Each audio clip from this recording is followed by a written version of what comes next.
Welcome to this live broadcast. Thank you for joining us live today. Today is day one of the Thrive Through Food Summit, and finally, folks are getting to dive in and see what this summit is all about, hear from our amazing speakers, one of which is Granetta Coleman, who's here with us today. Granetta, thank you so much for joining us today. Thanks, I appreciate being here. Yes, we love having you here. We are live right now on YouTube, Facebook, and LinkedIn. So welcome. Thanks for joining us live. If you are on Facebook in the Facebook group, you're probably not hearing this, but we are having difficulty streaming in there. So you may want to hop on over to the Raw Food Meal Planner Facebook page or on YouTube. And if you're on LinkedIn, you will be able to see the things that I drop in the chat, but I cannot see what you're posting in the chat. So you may want to just join us on YouTube. But thanks for joining us live. We have Hollis here with us. Thank you, Hollis, for joining us live today. We are excited to be talking about not only the summit that's going on, but hi, Dewey. Is that Dewey? She says, hello, thanks for joining us, Dewey. We have the Thrive Through Food Summit going on right now. It is not too late to register. So you can go to thrivethroughfoodsummit.com. If you have not yet registered, go ahead and dive right in, register. You need to register to get the link to watch the videos, right? You can't just show up on the site and watch the summit. You have to register, and then you get an email from info@rawfoodmealplanner.com with the day one link, day two, day three. Each day goes live starting today. Day one went live 10 a.m. Eastern time. Day two goes live 10 a.m. Eastern time tomorrow. You have 48 hours to watch each day's videos. And how is it going so far? Granetta, what do you think about today's videos that were published? I am very excited to digest all of the great information. I have family in town, so I haven't been able to catch a lot of them, but I am super excited to really dive into more raw food information that's being shared, because that's a part of my eating that I am very interested in switching up. Yeah. Mm-hmm, mm-hmm. Yeah, and let me introduce Granetta. How rude of me, I didn't even introduce you. So Granetta Coleman is the founder of Rooted Dish, a certified healthy lifestyle accountability coach and food for life instructor.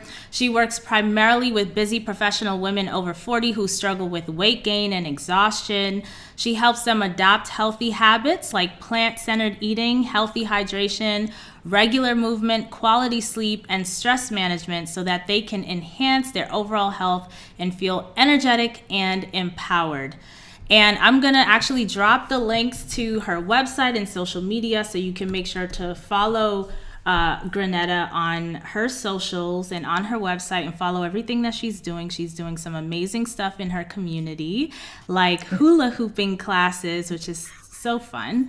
How did you get into hula hooping, by the way? Yeah, so it's a funny story. When I had my daughter, I was trying to find some kind of exercise I could do in the house while she was sleeping. And at the time, there was a company called Hoopnotica that had just come out with hula hooping classes and videos, and I just jumped on it and just fell in love with it. So Cool. Yeah, it seems really fun and playful, and I like that aspect. I feel like when we become adults, we tend to take life very seriously because lots of responsibilities, and that has all our nerves just like balled up into just stress, chronic stress. So having this element of play in life, I think, is really, really great. Speaking of which, Dr. Toomey Johnson was on today, and that's what she, talks about too. And that's part of her brand, because a lot of the courses that she puts out, she doesn't only talk about like the health of the body and nutrition and stuff, but she incorporates dance. For her, her thing is dance. She's a dancer, and her style of dance is very like dramatic, modern dance, intuitive flow. This is my interpretation of it as a viewer. And so, yeah, I think it's really, really helpful, especially when we talk about mental health. Yes, I think that's one of the things that surprises people the most when they step into a hula hoop is it kind of transports them up back to childhood. You just start laughing and having fun.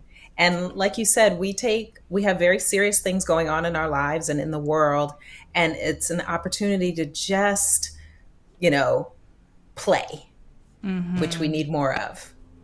Definitely, definitely. We had Dr. Baxter open us up this morning talking about cardiovascular health for our brain, right? Because if we don't have a healthy cardiovascular system, we cannot have a healthy brain. So I would love to hear from you all in the chat.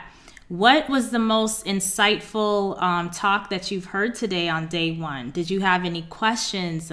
Did anything move you? I was really inspired by Daniel McKinnon's story about how he even got into raw foods and that element of community, which is going to come up again day 2 and also day 3, because community is so important. It's like what we in the integrative nutrition world call primary foods, right? Primary foods is the spiritual, fulfilling spiritual life, regular exercise, a great social life, right? Community and friends, and a fulfilling career. And so the actual food that you eat is secondary, right? So, because we get full from all of these things. There are folks, I remember when I started coaching, there's this book that I read by Dr. Lissa Rankin, and she was talking about her experience as a doctor in the Bay Area, dealing with a community that's very wealthy. They were drinking all the green juice in the world and still getting cancer and all these things. I mean, there's so many other books too I could point to where especially specifically women are dealing with the manifestations of internal struggle and stress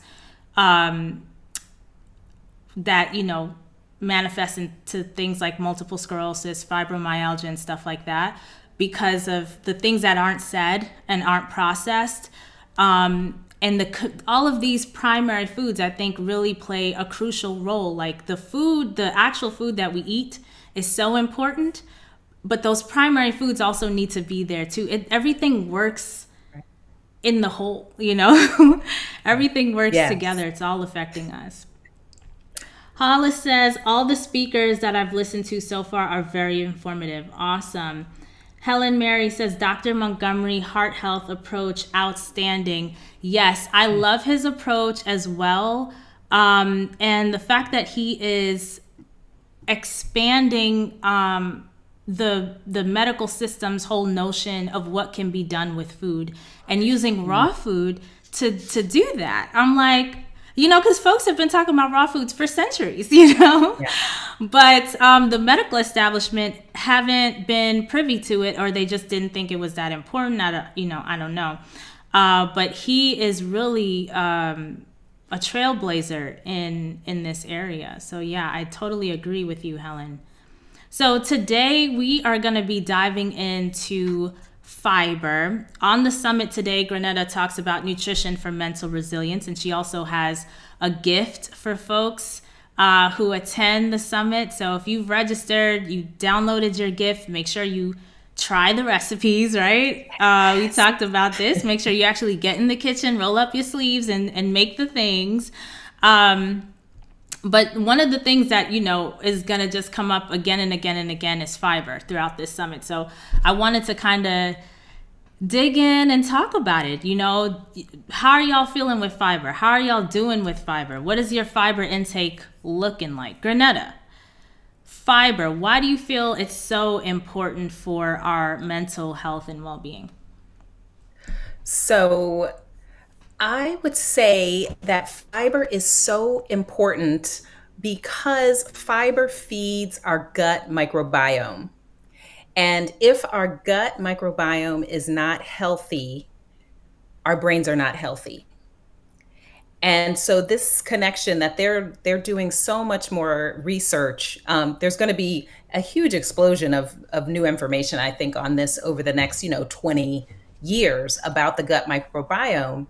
But if you give your body the wrong type of food, the wrong type of gut bacteria will flourish. And that will hurt your brain, your mood, your ability to produce hormones that will keep you um, happy and anxiety free. But if you feed your body the right foods, your gut will be percolating with healthy gut bacteria, happy gut bacteria that are going to reward your body and your brain with hormones that will keep it happy, satisfied. And so you got to feed those little guys. And Yeah. fiber is what they like. Yes, Um, I think it's so interesting too. Like our gut bacteria, there's like trillions of gut bugs, and yeah. they dictate so much.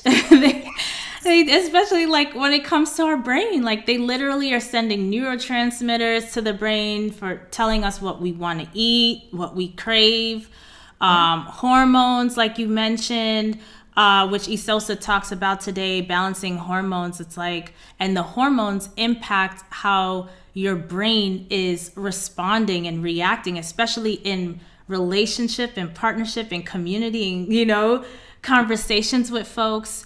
Our hormones dictate so much, and either creating a lot of strife or or some warmth and loving and peace, depending on, what's going on, if things are in balance or not. It's like we are really just hosts to these bugs. I call them Yes. parasites because if I'm not in control and they're in control, then I Yes. kind of feel like these critters done took over my life. Yes. And you know that the movie, I don't know if you know it. If you have kids, you probably know Inner Space, that movie. I think it was called Inner Space, Inner space? No, but I'm gonna where write it down. maybe that's the name of it. I'll have to think about it. But they were basically all of the emotions in this girl's brain that I were saw that running her. movie. Yes. Yes, yeah. Maybe it wasn't called I Inner can't. Space, but I think Yeah, I there's can't going remember to be what it's another called. one where there's going to be the gut bugs are actually like Ah, running the person.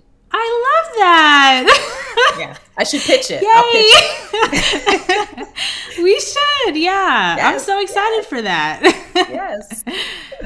Yes, I So mean, they I mean, really, we should all know about this. I think it's a great opportunity. And two, as you're thinking about this, first of all, that movie that you're talking about, I can't remember the name of it, but yeah, every adult needs to watch this because I find adults don't really know how to process feelings. right. And they Yes. don't know. And like the kids need help. And I'm going to speak from personal experience. Like the adults don't know. And so then the kids have to end up figuring it out on their own, and then it Yeah. becomes like a whole lifelong process of like sorting through grief, trauma, depression, like, low moods, like all of these feelings. So Yeah. everybody should watch this movie. Everyone should And watch it. Dr. Bonnie Kaplan, she's a researcher. Tomorrow on day 2, her session's called Micronutrients, Mood, and Resilience. And she mentions that, kids need to be really introduced to how our food affects our mood and mental health and like all the Yes. intricacies of micronutrients and things like this. Which I think is fascinating. It's definitely worth training because I mean, there's math involved, there's science involved. I don't see why they can't test on it. You know? True. True. Yeah, and I think it would. From my perspective, I feel like it would curb a lot of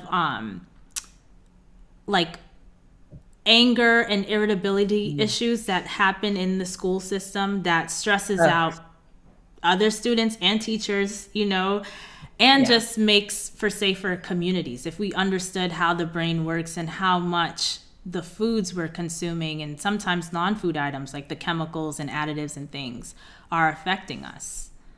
Absolutely. I think all of that is going to be huge in the future. It's not just about how you look, how you feel physically is so impacted by food, which is what really people think about a lot. When they think about food, they think about how it's impacting me physically.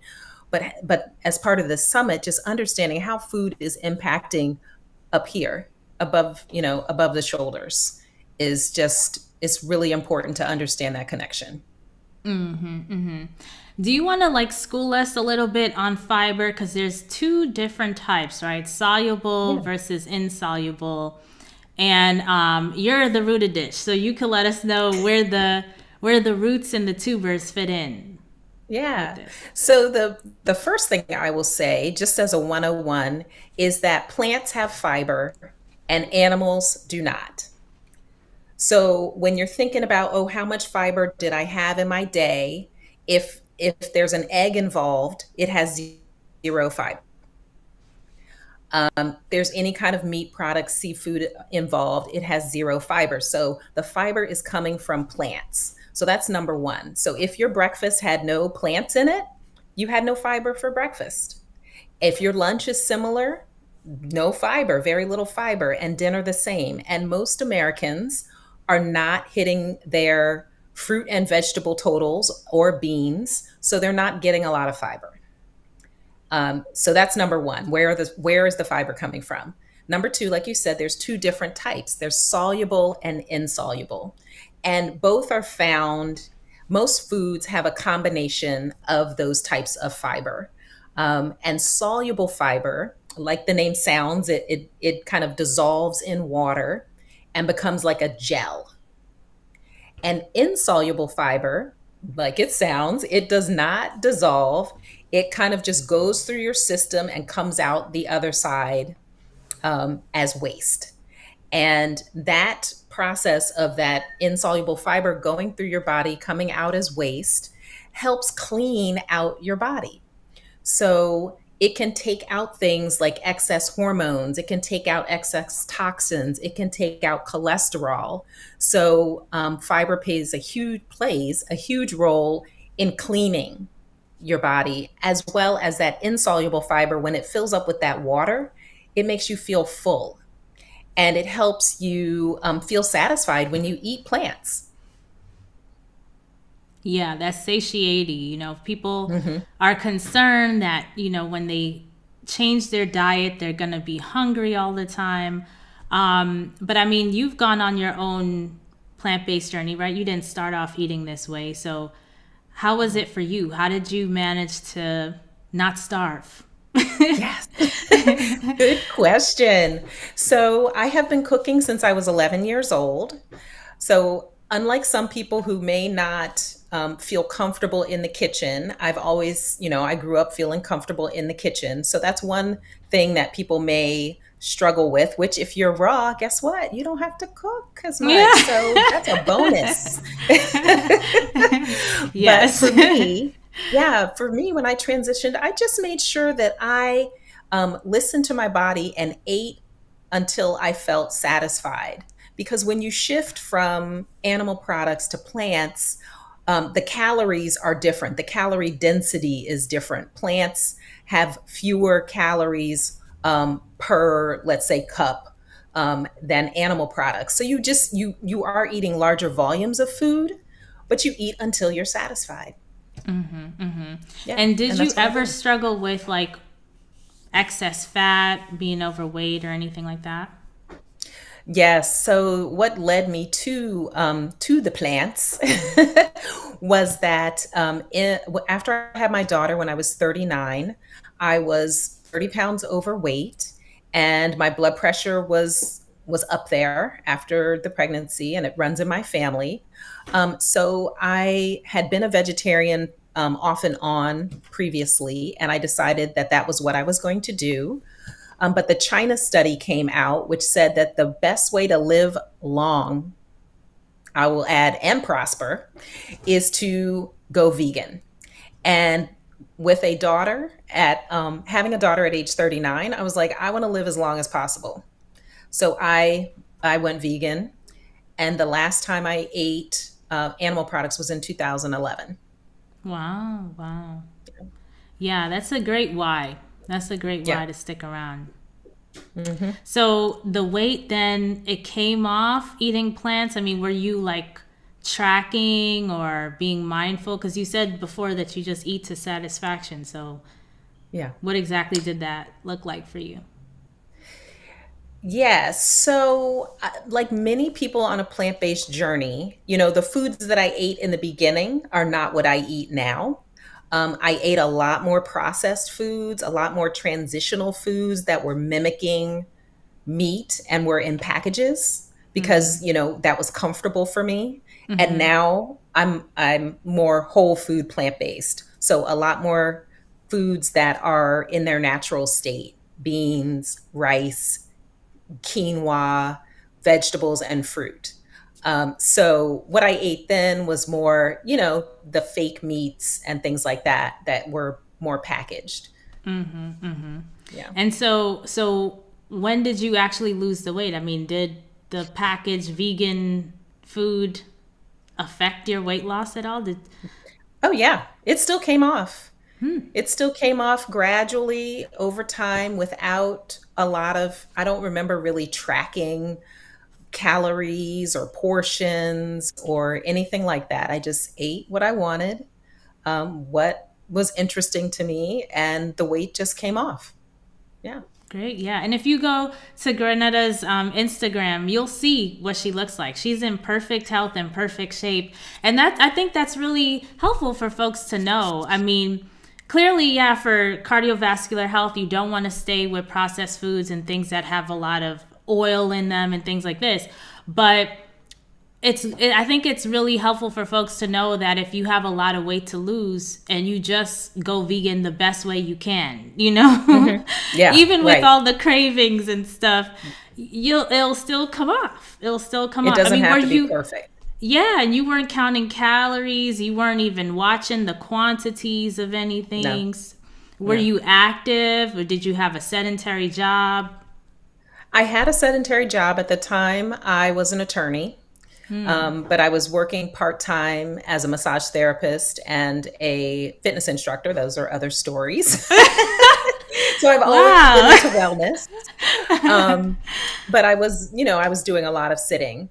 But I still tried to work out a little bit. I think that it was not based on how many calories I was burning, was not why I was losing weight. It's really hard to compensate for, excess calories with burning calories by working out. It's just the Hmm. math just doesn't work. You walk for an hour, you maybe burn 100 calories. Well, you can eat 100 calories in 5 seconds. So it's really important that, it was the food, not the movement. Yeah, yeah. You Yeah. bring up a great point. It's reminding me of Chuck Carroll's talk on day one, Breaking Free from Food Addiction, where he talks about, I think he said he was eating 10,000 calories a day. And I'm Yes. like, what? How? How's that How do even you possible? eat that much food? Oh my gosh, Yeah. I was trying to visualize what that would look like. What the heck is in this fast food, man? To get 10,000 calories in? Well, I don't know if in his story then he talked about what a typical meal was, but he was basically eating what one person would consider like three meals at one meal. Even more than what one, it was a lot, you Yeah, know. Like yeah. most people can't eat more than one pizza in one sitting, and And he you're was talking eating about a multiples. pie. You're Yeah. talking about pie or slice? Because I'm trying to. No, a pie. A pie. Wow. Yeah, I don't think I've ever. But Multiple pies. it's like he's a guy, and being a woman, and also Yeah. like I know how I was raised in a home with a mom who's a cosmetologist, and we used to work out together. So even the whole idea of me eating a whole pie, I don't think that Right. would have been allowed. Even though I never really considered myself to grow up in a home with like strict food rules or anything. The only food rule we had, like you had to eat vegetables. The vegetables were on the plate. You had to eat vegetables. That's where I learned that I could use the meat to mask the flavor of the vegetables because I didn't like vegetables, right?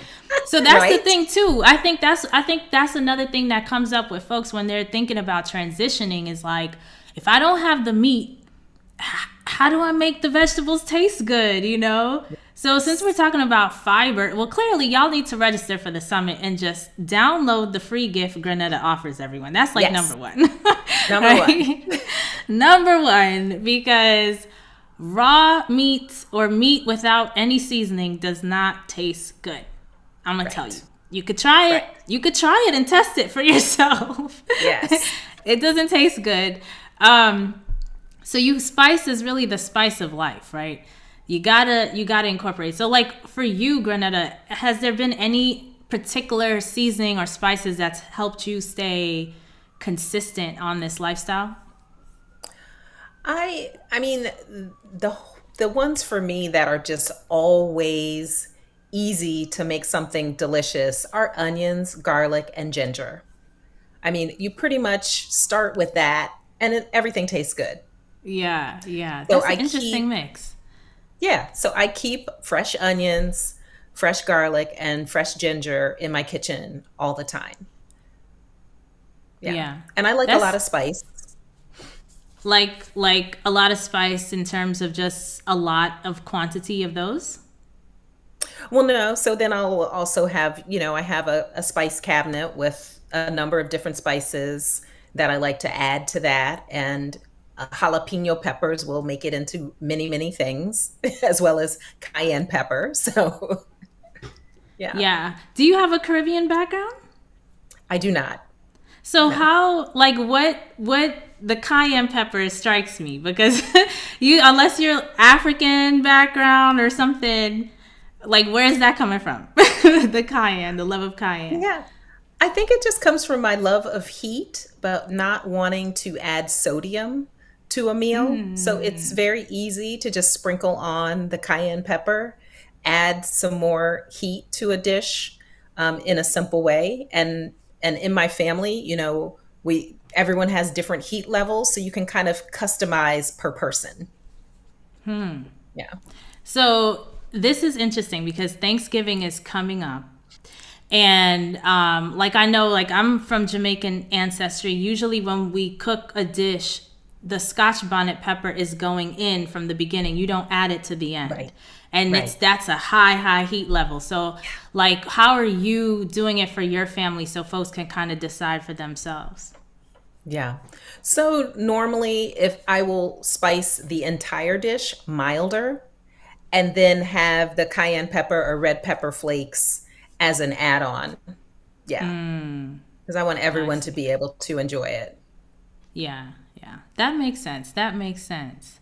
All right, cool. So let's talk about the digestive health benefits of fiber. What say you on it? Like, have you had any digestive health experiences when you transitioned over to eating this way of eating? Even like from the processed vegan foods to like whole foods? Right.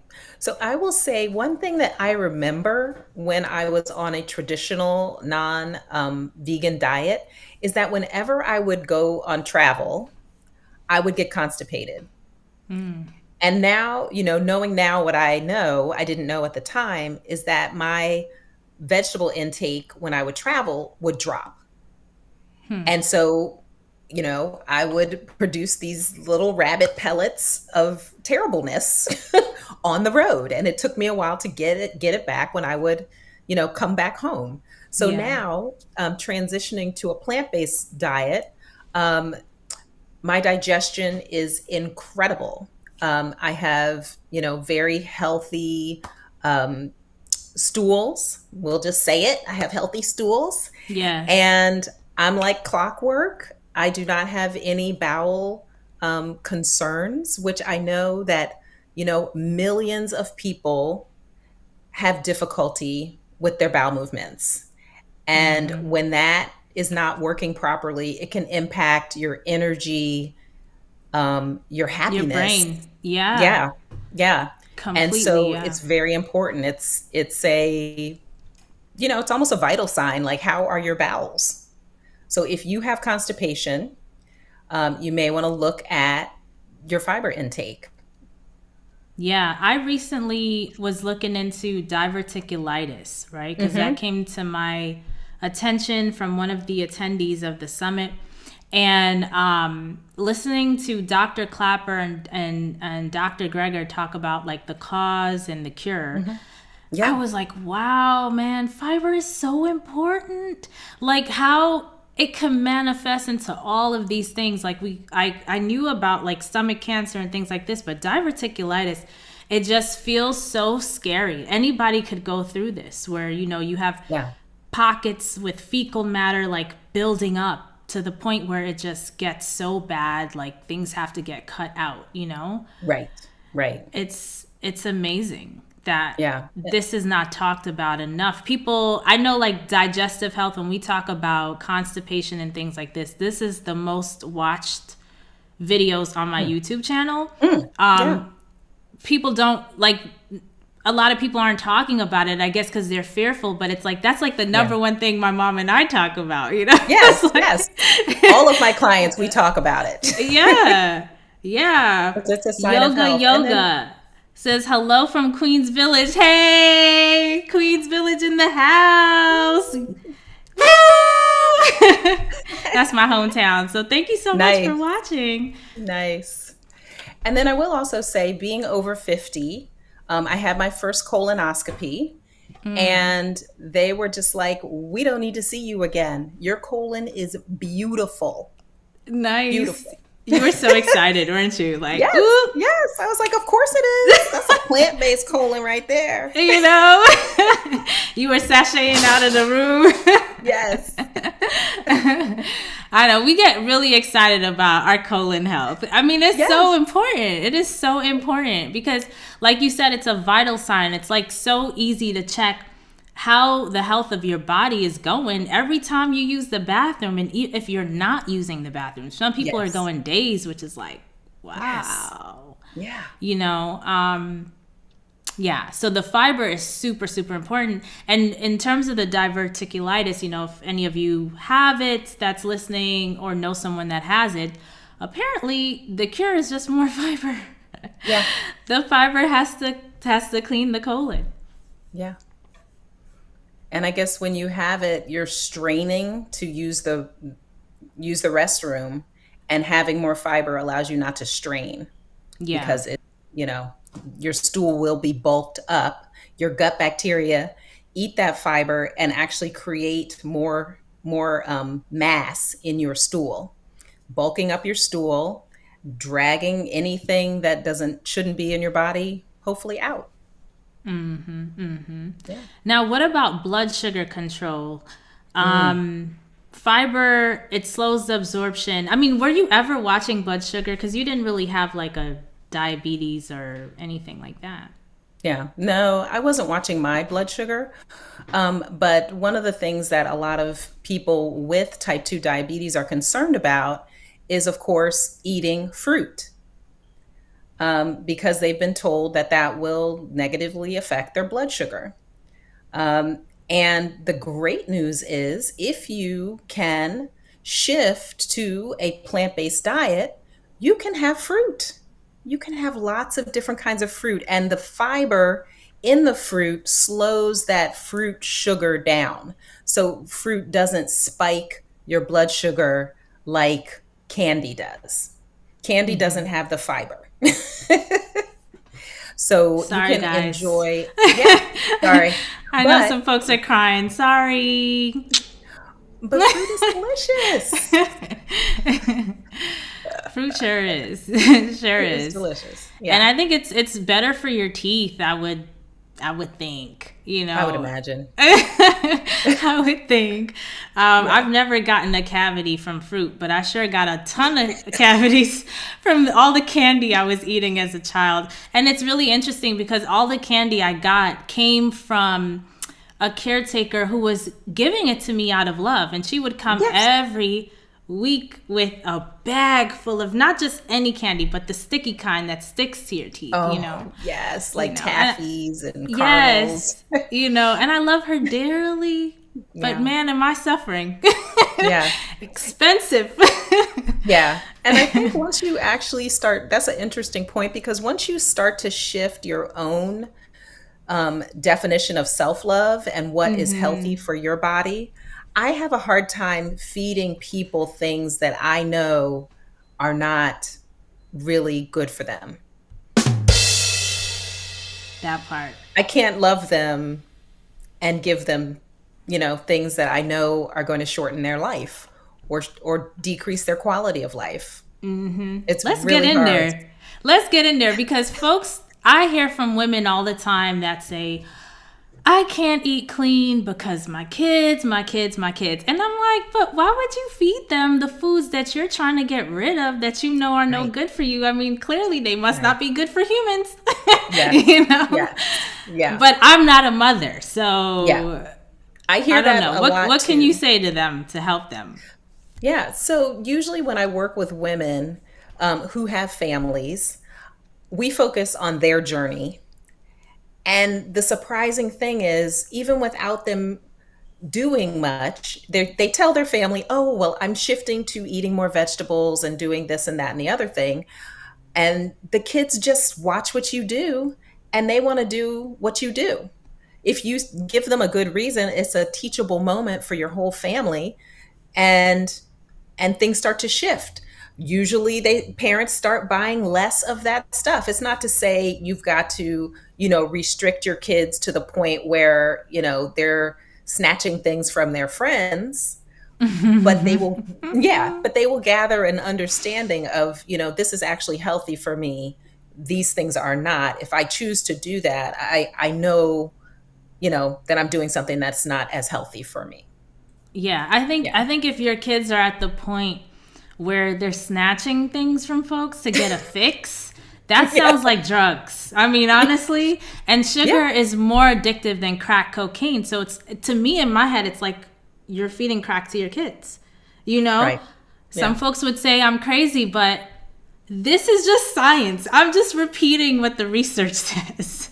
You Right. know, Right. it's just our whole food system's so messed up. Yeah. It has I mean, everybody so messed up.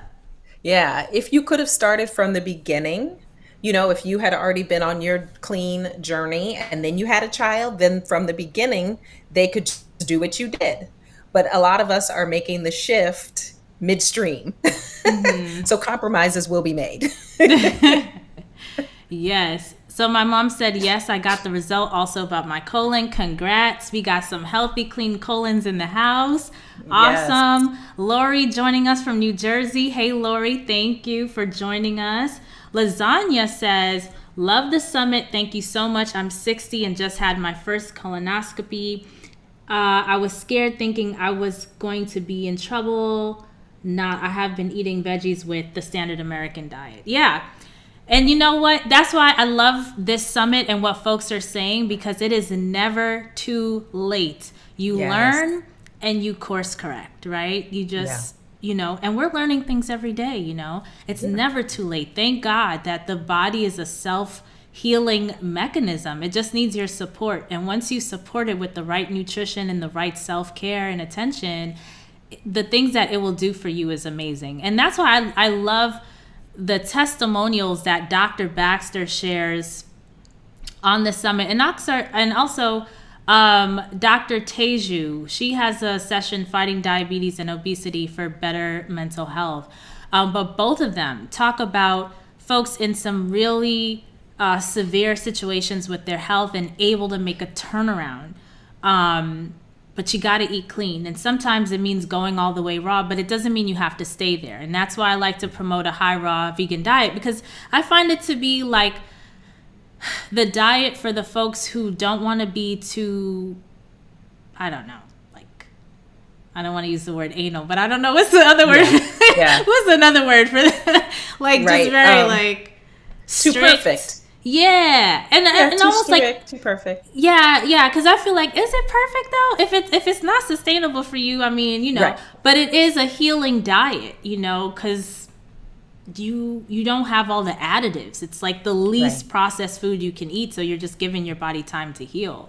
And then Right. a high raw diet just allows for the sustainability after, but you don't have to stay 100% raw if you don't want to. Of course, if you want to, have fun. Have Right. fun. Lasagna said she's now transitioning to raw. Awesome, Lasagna. Good luck. We are rooting for you. Cheering you on. Lives are going to be changed with this summit. We just know it. And each one who gets inspired and makes a change for themselves, they become, like you were saying, Granetta, an example for their family. And that just dominoes out, to the whole Yes. community. I love the ripples. Yeah, yeah. So much we could talk about. I mean, any myths about fiber you want to bust for folks? Any misconceptions you've heard working in community? I guess really it's not really a myth about fiber, it's a myth about which is the most important nutrient. I feel like protein has an amazing lobby, but I would shift fiber over that. So I would say that the people thinking that protein is the most important thing you should be focusing on every day, I bet you'll feel better if you focus on fiber. Yes, yes.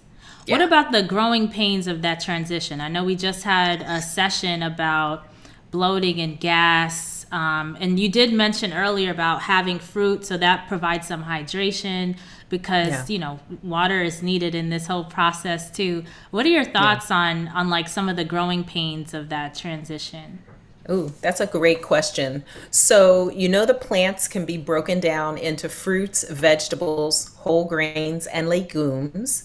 And the things that people have the most trouble with the transition of their gut bacteria is usually the vegetables, especially cruciferous vegetables like broccoli, Brussels sprouts, kale, those sorts of things may create more gas. And the same thing with the beans, lentils, peas, those may create more gas. So there's some things you can do to make that transition easier. Most of my suggestion is to just start small amounts. Small amounts of beans, smaller beans. For example, lentils are tiny, so lentils can be easier to digest. You can make sure your beans are well soaked, well cooked. You do not want to eat any beans that are tough, so that they're more easily digested. And a lot of different cultures have things they put in with the beans to make them more digestible. So, like in a Hispanic culture, espezote is a leaf that they put in to cook with their beans that can make them more digestible. Um, in Asian culture, kombu, which is a seaweed, I have not found espezote yet, but I found kombu. It's a seaweed you can find in the market, and you just break off a piece and drop it into your beans that you're cooking, and that can help with eliminating some of the gas. But just starting small, making sure you're drinking plenty of water, eating, hydrating foods, like you said, and just watch yourself. Your gut has to transition. So those bad bacteria have to die off and the good bacteria have to grow. And that's going to take some time. And so you just be gentle with yourself as your gut is transitioning. Do you have like an idea of a timeline? I mean, what have you seen with the folks you've worked with in terms of Yeah. how long it takes for transition? I would say about 2 weeks is typical. Everyone's different. But I would say 2 weeks is a good gauge. Well, Yeah. that's It's good to very know. fast. Can you imagine? You've been eating this way, a different way your whole life. You have this whole colony of these bacteria, and in 2 weeks, you can kick them out and move a whole new group in. Yeah, yeah. That's probably why they're so angry in that transition. They're like, "What? I'm being Right. evicted? What you mean?" Exactly. Like those commercials they used to have back in the day with germs, and they would Yeah. just in the living Or the room. cockroaches when you kick them out. Yeah, yeah, yeah, yeah. I can't wait. Honestly, I cannot wait for this movie you talking about with the gut bugs. Yes. Like, this needs to Yes. happen. Yes. This needs to happen. So thank you so much. This has been fun. I think that we answered every question that folks could have. I mean, if there are any others, definitely make sure you post it in the chat. When you're watching the replay, I'll always be monitoring. And make sure to connect with Granetta. Granetta, you want to let folks know where they can connect with you? I'm going to drop these links in the chat. Yeah, absolutely. I am at rooteddish.com on the web. My handle is rooteddish. So just look me up, DM me, connect with me. I love chatting with people and helping them on their health journey. Yes, and that's another thing I want to share with y'all. A lot of these speakers, most of them, almost all of them, you can DM them on Instagram and just chat them up. Yeah. Like Granetta said, she is open. Daniel, he's very responsive. Who else can I highlight? Everybody. Dr. Baxter has a whole community where he actually gets on live. He does this called Stump the Chump. Once a month in the community. And honestly, the community is so affordable. Like, it's Nice. ridiculous. You're sitting with a cardiologist, you know what I'm saying? Right. And asking him questions directly, like, Right. where can you do that for such little money? Like, the amount of money, like, less than a week's worth of groceries for the year. You know what I'm saying? Right. Like, Right. it's crazy how affordable it is. So all of these folks connect. Like, if you have a health goal you're trying to reach and you resonate with someone, you resonate with their messaging, their resources, dive in deep. You have the support here. There's no reason you should be left feeling like you don't have the support that you need or you can't find resources. They are here. There's close to 30 speakers on this summit, all here to support you. So lots of help here to help you on your health and wellness journey. If you have not registered for the summit, make sure you do. That's the only way to watch the summit, is to register. And we are in the free viewing period after this time. It will only be available for purchase. So you want to make sure you register now so you can watch it for free. Thank you, Granetta. This has been a lot of fun. Thank you for joining us today. I loved it. Thank you so much for having me here. All right, guys. See you on the summit. Bye.